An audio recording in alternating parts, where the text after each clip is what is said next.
Telefon kolumda sağdım, köyün dertli öpüden çıktım ot bir yadım.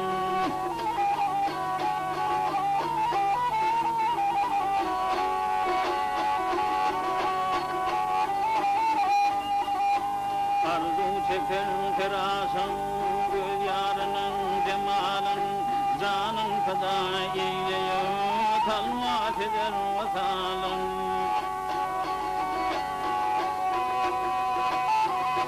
Didar-ı aşık bulun, neyler bu dünya malın, elinde hanı vermen, akıllı koşu halın.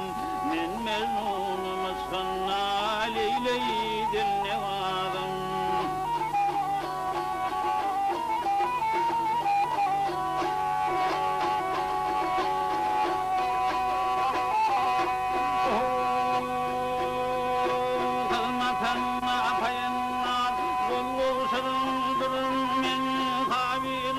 Motorsam ya cemalın görürmen.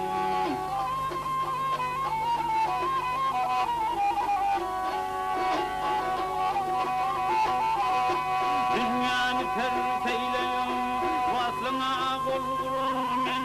Bir canın gerkan olsa, min can olsa verirmen.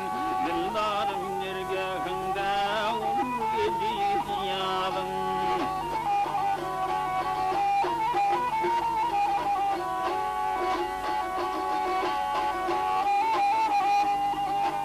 Nefessiz hızrından koydum eşhulamana. Ey güzel pende, ey güzel gelirim bu cahana. Yarın nazarın salsan bin garip natuvana. Senin vasfın yalar men gerse gelse zavana. Senin kervaniyle arsa sıkar kuvadın.